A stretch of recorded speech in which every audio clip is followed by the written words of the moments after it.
Hello, hey boomer listeners. I hope you are all snuggled in. I know up the East Coast we have been having some serious weather, and even here in South Carolina we were snowed in, and basically many of us still are. Anyway, welcome to the show. My name is Wendy Green and I am the host of Hey Boomer. And today we are going to be talking about ageism. Ageism is probably the only ism that is not included or rarely included in the discussion about diversity, equity, and inclusion that is part of the corporate dialogue these days. Ageism is also insidious in that many of us have become culturalized, by society, by the way we grew up, into believing some of the myths around ageism. So think about it. Like, you can't remember a word, or I can't find my glasses, but they're on my head. And so we say, oh, I'm having a senior moment. Well, that's really an ageist comment. I remember when my father, it was at work one day, and he just, he had his own businesses. He just realized he had missed a whole year, hardly saw his family, out of touch with all the important events of the day. And he was having what people called then a midlife crisis. And I wonder now, is that really a crisis, or is that an awakening? Is that part of aging, or is that an insight into, as we get older, we start to say, you know what, we've had a professional careers, and there's now other things that are important to us that we may want to focus more attention on. And then sometimes you hear people say, well, 60 is the new 70. 60 is the new 40. And I want to say, well, how about 60 being the new 60, or 70 being the new 70? We are redefining what those ages look like, which is a typical baby boomer thing to do, right? We kind of redefined our society in a lot of ways as we were growing up. And now we are becoming the role models for what it means to age. My guest today is Helen Hirsh Spence, and Helen is the CEO and founder of an organization called the Top 60 Over 60. And we're going to talk about ageism and what her enterprise is doing to address it.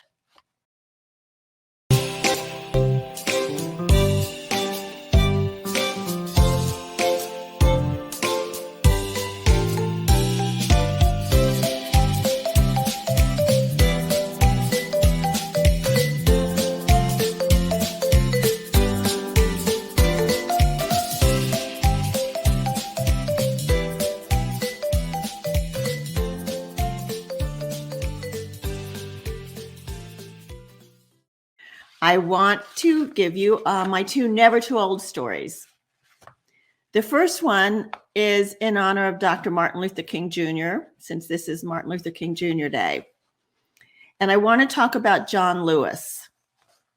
John Lewis was just 21 years old when he became one of the original 13 members of the Freedom Riders.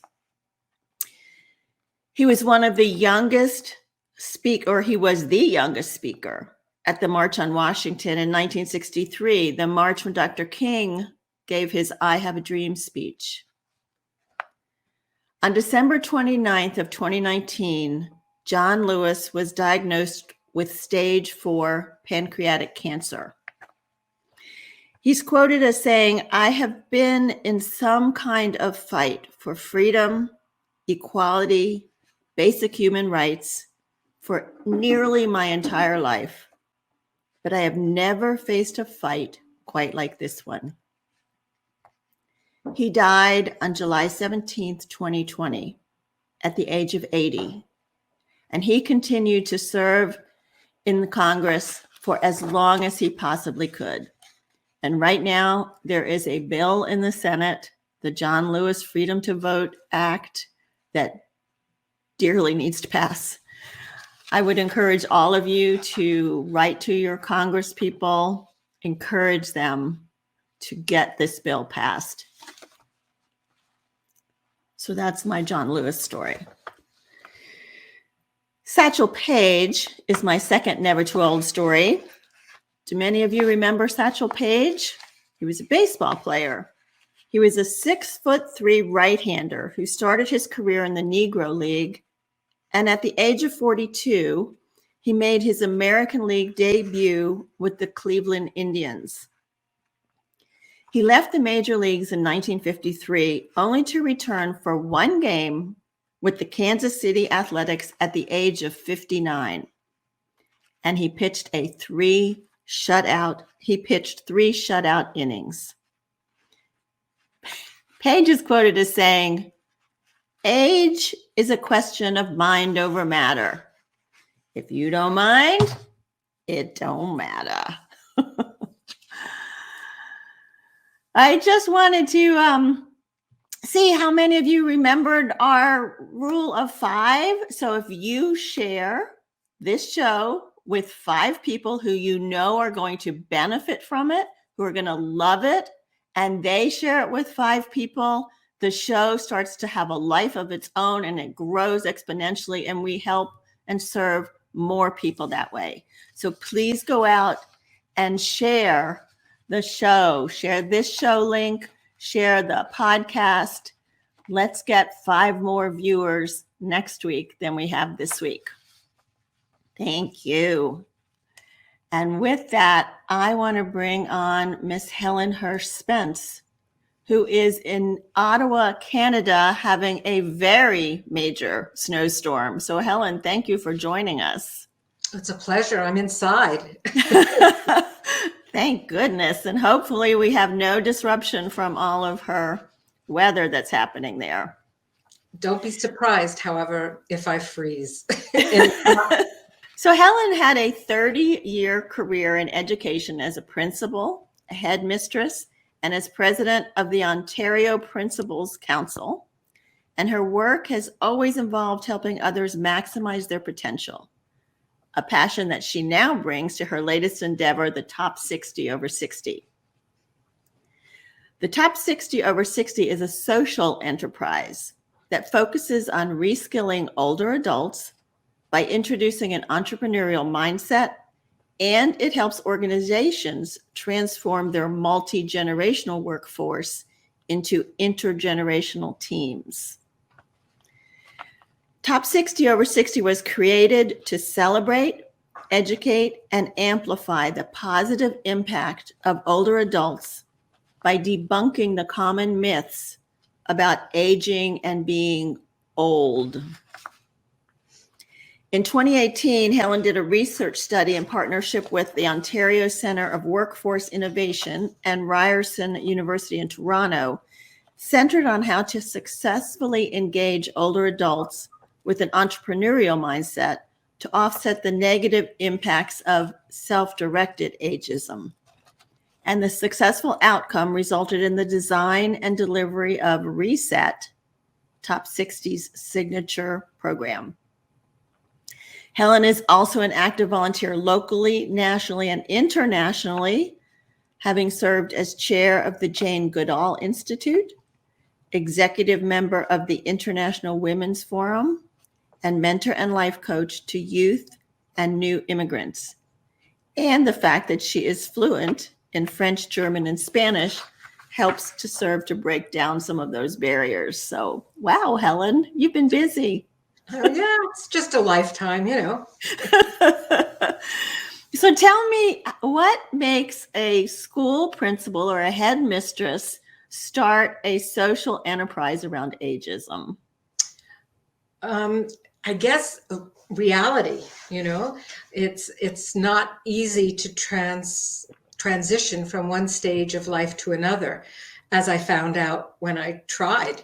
So I think that what happens is we lose who we are when we suddenly lose a title. So I'm just saying, not everybody is so involved in their work that their title is insignificant. But the reality is that those of us who have worked hard to become, something that we've aspired to, when we suddenly are out of that role, we're at a loss. And so I thought that was just me originally, because we didn't talk about it that much. And I'm at the closer end to the beginning of the boomer generation, not at the end. So a lot of my friends and whatnot who may have gone through something like that didn't speak about it. It's like so many other things like mental illness and mental health that we talk about today much more positively. So I was at a loss at the beginning, but then I realized it was very common, and I started doing some work and research in that area. And I was phenomenally overwhelmed with the possibility of doing something new. And I had encountered a couple of my past students who encouraged me to look into something that was called social entrepreneurship. I mean, social entrepreneurship didn't exist in earlier years when I was looking through, the roster of activities or employment activities. Right. In any case, so I was introduced to it in my 60s. And I thought this was a marvelous idea because I've been working with not-for-profits and so on, and I'd been traveling extensively, volunteering in a variety of different countries. So I was not idle. I was combining my skills with my passion for working with others. In any case, I started Top 60 over 60 when I started seeing and noticing, not just seeing, I'd seen it before, all these competitions for top 30 under 30, top 40 under 40.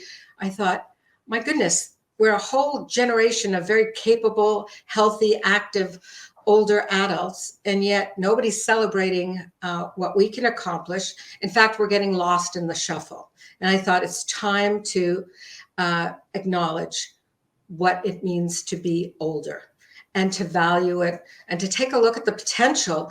And I mean, the timing was such that nobody really was paying much attention to age or aging.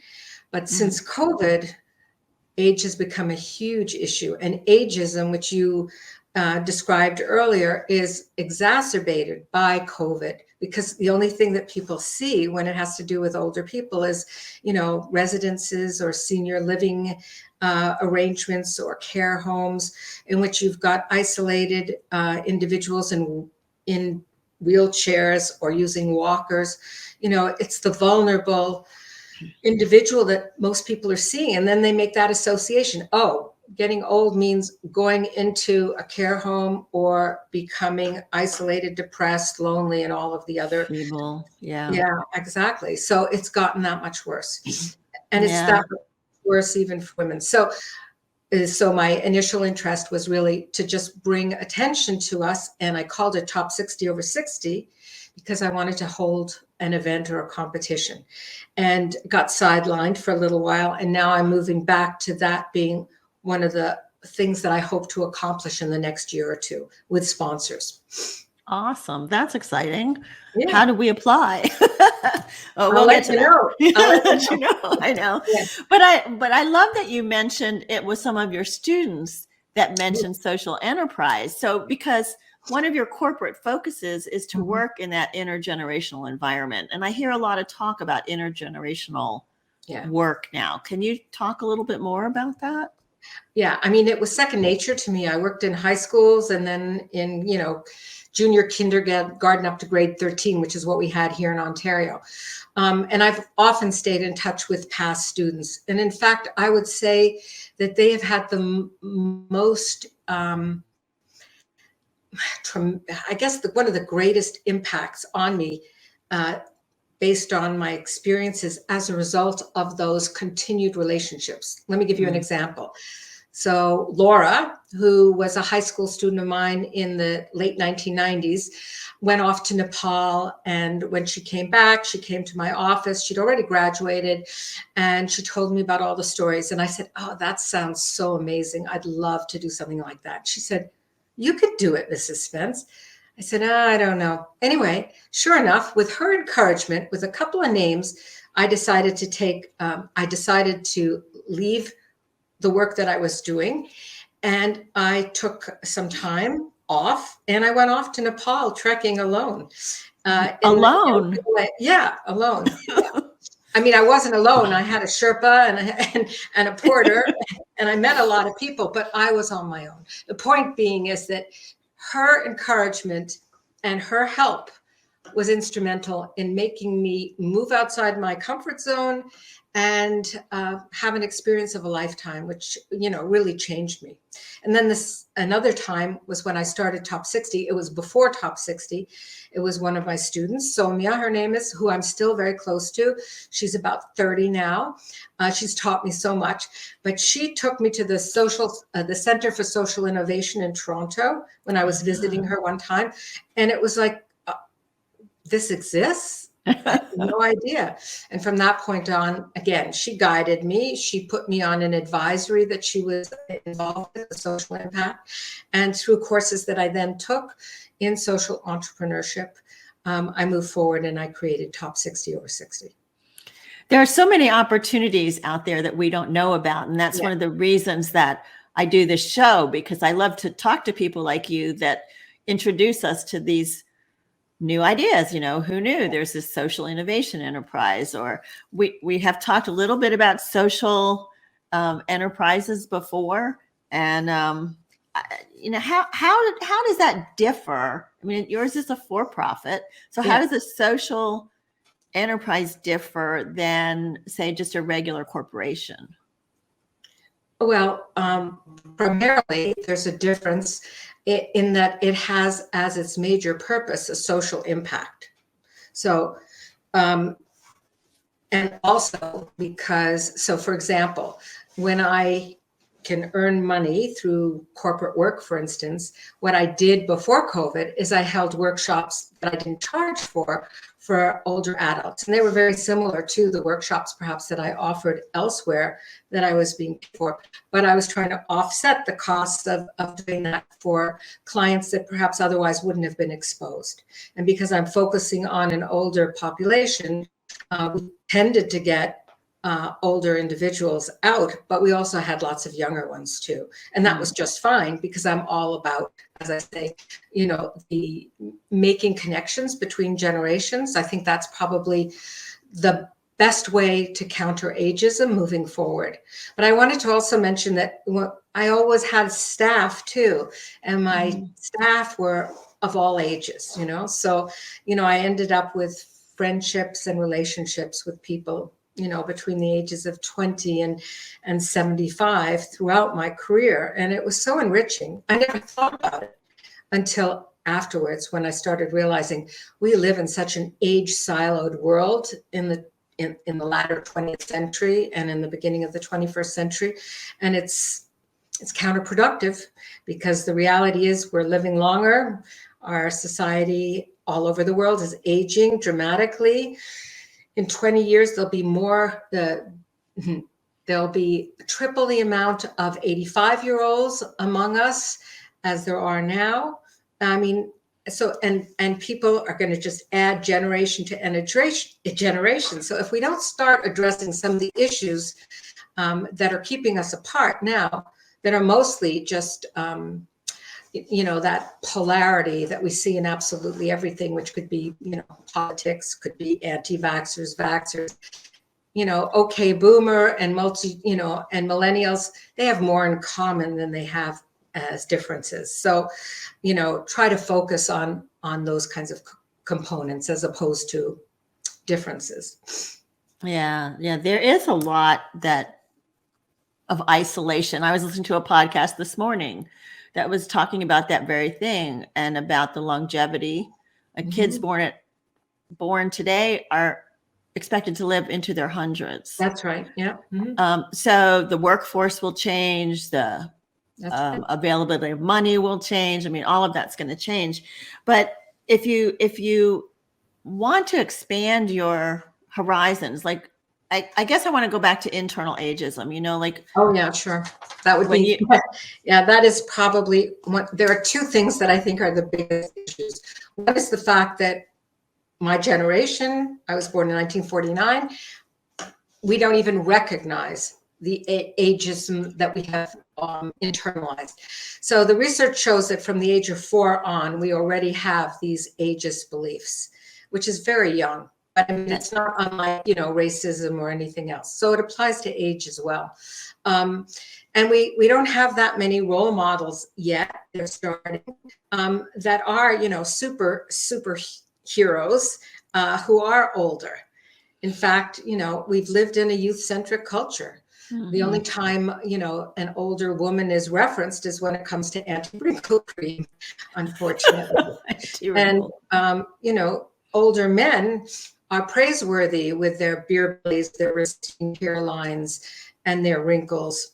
But women, if they have gray hair, or not everyone by any chance, but I mean, that has been the image. And we know that from, TV broadcasting, roles are played by younger people for older people casting. I mean, it's everywhere. And it's been in the magazines, it's been in print, in newspapers, on television, in movies, in theaters. But I think that that's changing, and it's changing, as you said earlier in your introduction, because we boomers actually control 75% of the wealth, and that's certainly true in North America. And I think some of us are making more of a fuss about that now than we did before. But that internalized ageism is, until I started researching the work that I'm doing, I was very definitely impacted by my own beliefs about my limitations. I didn't think that I could really learn something new. There's so many myths that abound that are inaccurate. But in fact, they have shown that there is no expiry date for productivity. And the research shows that your age is no indicator of job performance and productivity. On the contrary, your experience adds to your productivity and creativity. So there are all sorts of misleading information that affects older adults in a way that they don't even recognize. I mean, I have to constantly remind friends, as you said, your example with, saying I'm having a senior's moment. That's reinforcing a bias. You buy a birthday card that makes fun of somebody with a fire extinguisher because all the candles are in it. Right. It's funny, I grant you that, but it's ageist. And so there are a number of, of expressions that we use, like, oh, she looks good for her age. Or you can't teach the old dog tricks. All of those are part and parcel of what we grew up with, and we believed it because we have nothing to disprove it. So we're one of our biggest problems ourselves, in that we limit our own potential. And whenever I do workshops and awareness sessions with businesses or with groups, people come away thinking, I never thought about that. I didn't realize to what an extent I had internalized some of those beliefs. So your mentor person, child, young woman who encouraged you to go to Nepal, when you said, oh, I couldn't do that, was there some age belief that you wouldn't physically be able to do that? Yeah, probably. I was just about to turn 60, and yeah, for sure. Yeah. Well, first of all, I didn't think that I could climb that high, but so I wasn't sure. I'd never done anything like that before. It was very brave, and I just wonder if that was part of your wake-up call to say, wait, there's so much more I can do. Absolutely. I mean, from that point on, I started doing things that were definitely what somebody else might call a bit risky. For instance, I went off to Bolivia, and I worked with a group of people on communications, and I traveled alone through the Andes when I wasn't working with them. I went off to Bhutan and India it's about 10 years ago now, by myself. I didn't have anything that I was going to do specifically, but what I found was that people were so wonderful. I was gone for 2.5 months. There was a principal in a private school up in Dehradun in the north of the country, and he invited me to coach him for a month. So I lived with the vice principal, who was a woman, and I corresponded from there with a governor in Bhutan who invited me to come there to help work with, I didn't know what. I thought he wanted me for education or so, but he didn't. He wanted me to take a look at the eastern provinces of Bhutan with Western eyes for the sake of tourism, to develop tourism. So I went off there and I spent 6 weeks there and traveled throughout. I mean, it was just life-altering experiences, which just proved to me that if you can get up the courage to move out of your comfort zone at any point in your life, it'll make a huge difference. You know? I'm going to nominate you for one of the top 60 over 60s. Here's a great comment, though. Maybe we should reframe a senior moment to mean when older people accomplish something assumed to be beyond their abilities. Absolutely. So that was a good idea. Yeah. I know, right? Sure. Senior moment is just anything. I don't ever use the word senior, first of all, because I think it has a negative connotation. So that's the other thing that I've learned through the research, is that our language and the images that we see really frame our point of reference for aging. And the two things that people are most fearful of when it comes to aging is ending up in some kind of home or place of care that they had no input into deciding that that was where they wanted to go. And the other is of dementia. But the reality is that I think it's less than 3% of individuals ever end up in care homes, and certainly less than 10% of the population ever gets dementia or Alzheimer's. And yet I think we are led to believe that that's an inevitable part of aging. So there's a lot of work we have to do on reframing what it means to get older, we're living longer. We're living 30 years longer than we did. Absolutely. And our health spans are better too. We're healthier, we're fitter, we're more tech savvy, we're better educated than any other generation of olders, as Ashton Applewhite refers to older people as olders, which I think is good. Yeah. Elders or elders or Well, elders is different, but that indigenous connotation, which I think is so important, but I can't. It's appropriation if you use it in the wrong context. So that's all. So there was an AARP article out recently about the Great Resignation, and they were saying one of the advantages that may come out of that is that there might be more job possibilities for those of us in the over 55 group, where we had experienced a lot of discrimination and they wouldn't even talk to us. But then there's also the other side of it where we may not want to work full time. We want to be able to negotiate a much more flexible schedule. How do you see that playing out?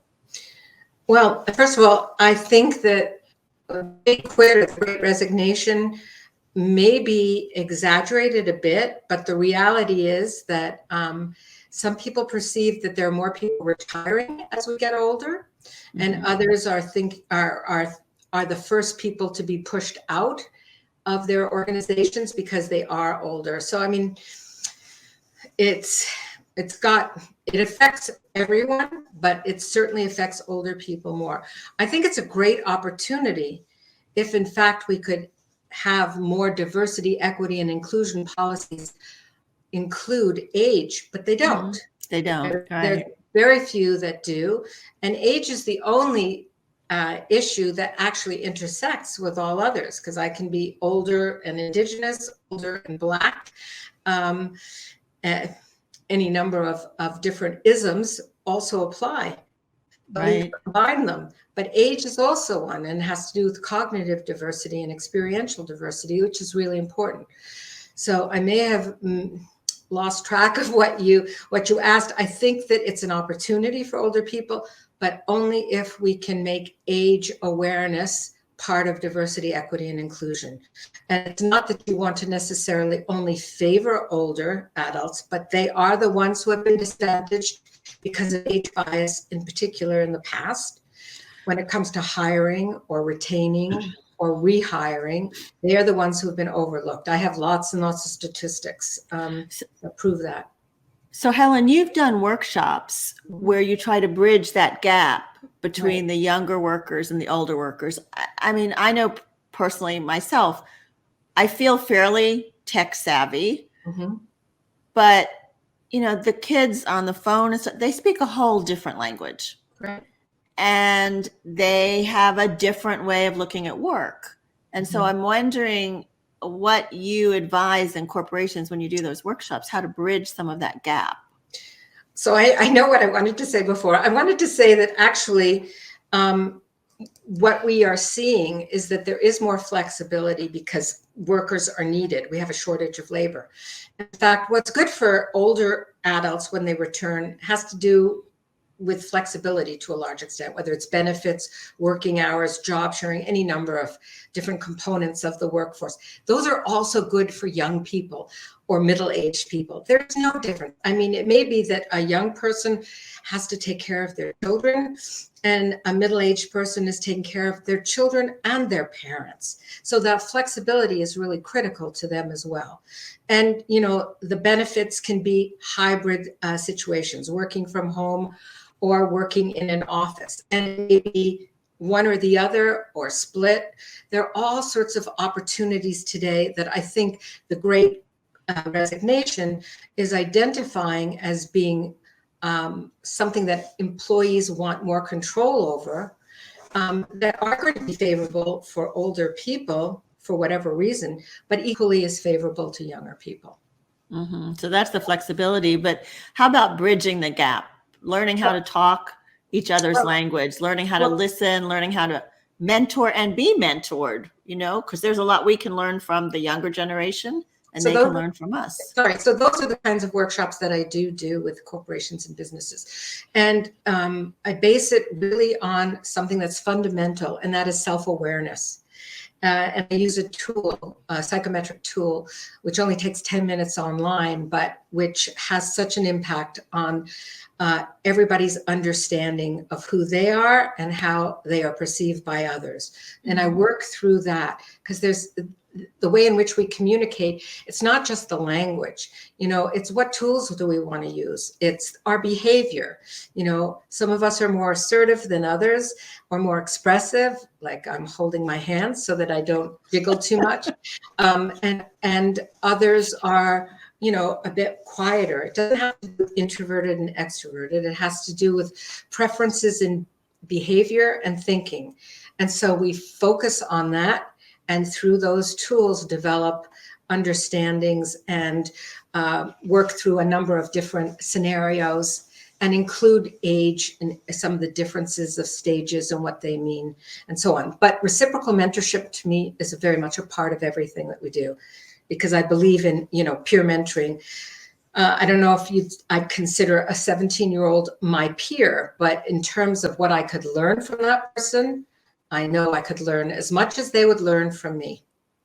Oh, absolutely. I mean, I think I told you that I asked my granddaughter, how should I do Instagram posts? Because I had no idea about Instagram, and she's 17. So there you go. Absolutely. Yeah. And that technology is one great example where we can be, you know, they can help us so quickly. And we can learn quickly too. And that's the other thing. Our brain is plastic. We're rewiring all the time, and all the research that's coming out now is supporting that. And hopefully, as we hear those things, or if we're introduced in workshops and whatnot, we'll start believing them and see that we can continue learning just as well as before. It may not come quite as quickly, but that's okay, because there's more to process as you age. So it's different. Well, it may not. I mean, it doesn't come quite as quickly, but it also, we process it with our years of experience, and so maybe that's what you meant by there's more to process. You know, I think we filter it through all these different lenses of things that we've done and experienced in our lives. Yeah, we can put things together. We can problem solve differently as well. There's something called the gist of things. There's an article, I think it's written by somebody at MIT. But the point is, we get the gist of things faster because of our experience. Yeah, yeah. But So if anybody's interested in this psychometric evaluation, Mhm. is it available online or could they get it? No. I'm a certified associate, so they should just get in touch with me. I do it for families as well, but it's wonderful for the workplace, and I've got lots of um, testimonials to that effect, because that's where it's the most effective, when it has to do with teams and putting people together so they can work together. So I've been doing it since 2015. What I love about it is it only talks about talents and strengths. It doesn't say, for instance, well, you're a leader and you're a manager and you're a thinker or whatever, extrovert. It's nothing like that. It's very, very different. And it's been around since the 1980s, and it's done in 37 different countries and numerous different languages. So as I said, I use that as the foundation, and then I move on from there. So just get in touch with me, and I'm doing it virtually, unfortunately, now too, instead of just on purpose. In person. In person. I'm doing it on purpose. But yeah. So they can reach you through www.top60over60.com, correct? That's right. They just have to write Helen at top60over60.com or info. But if you go to the website, you'll see you can contact us very easily. Okay. And you're also very active on LinkedIn. I'm going to share this link, but you can also find Helen on LinkedIn. You can send her a message there. I also wanted to ask you about your plans for 2022. Hopefully, we're going to come out of this COVID restrictions this year and feel a little more ease at being in person. So what are some of your hopes and plans for 2022 for Top 60 over 60?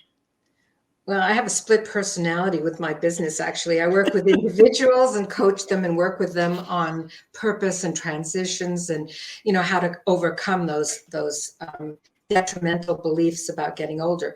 But what I really want to do more and more of is work with businesses, small to medium to large, doesn't matter, corporations, to help them understand how important it is to have mixed ages within the workforce and to help them overcome those biases. So I think that, and that has to do with, the hiring practices, it has to do with materials on websites. I mean, there's so many implications that most people don't even think about. So I'd really like to consult more with some of those people because they are going to make a huge difference by role modeling for others that working beyond age 50 is possible. Because the reality is, and this is so sad, that people between the ages of 50 and 80 experience ageism on a daily basis 85% of the time. 85% of people in that age cohort experience ageism daily. Daily? Yeah. Wow. Daily. And I mean, it could be in the conversations that they have, that somebody references you as sweetie or honey or young lady. All of those things are well intended, but they're ageist, and they have an impact on the person who is getting those kinds of comments. Or the interactions, when you go to a doctor with your daughter-in-law, and the doctor only talks to your daughter-in-law, whereas you're still totally capable of making your own decisions and respond. Those are all examples of the interpersonal kind of ageism that we experience outside the workforce as well as in the workforce. I think you see it. I was just thinking about that. Yeah, I think you see it driving also. You know how you'll be driving along carefully and some person will zoom by you and look at you like you're this little old lady driving. Mm-hmm. That's right. Or what do we say? We say that's a silly young person who's driving too fast. It goes both ways. It goes both ways. Goes both ways. So it sure does. So that's what I hope. And as I said, getting top 60, getting a conference together. I think it's really important. I think the time is right. I'm looking for sponsors, and hope that there's somebody out there listening who can suggest somebody or participate, because it would be great brand awareness. Nobody has taken up the cause of aging and ageism, and yet with this demographic shift, it's only getting older. We're all getting older. Not just us, but I meant the world is getting The older. world is getting older. So the Hey Boomer Show, we don't specifically focus on ageism, No, but we do focus on living to your full potential, that we are never too old, basically. absolutely. Yeah. And so with that in mind, I wonder what one or two takeaways you would like to leave with the audience today. You know what? First of all, I just want to say that we're holding an event next Monday on the 24th. It's called a no agenda. Pardon? It's the Sorry? same time as my show. Oh, sorry. No, it's 12 to 1. 12? Yeah, 12 to 1:30. No, it's 12. Anyway, 12 to 1. It's a no agenda Zoom and talking about there's no agenda. But we've been holding these intergenerational conversations for the last 6 months, and they've always been really fascinating, but I've had an agenda.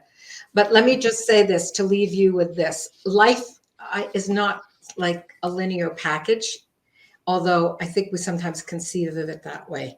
So we really need to spot opportunities when they arise, take risks, and move outside our comfort zone. I really think that's so important for all of us. And it doesn't have to be going off to the Himalayas. It can be simply going down the street and going to another grocery store and seeing what there is there and who you run into, or smiling to people along the way with your eyes because you're wearing a mask now, and or just talking to people, going to different neighborhoods, learning something new. Again, it doesn't have to be that you learn Italian or Japanese. It could be simply a new skill, such as using a keyboard or your smartphone, which most of us don't know how to use. Right?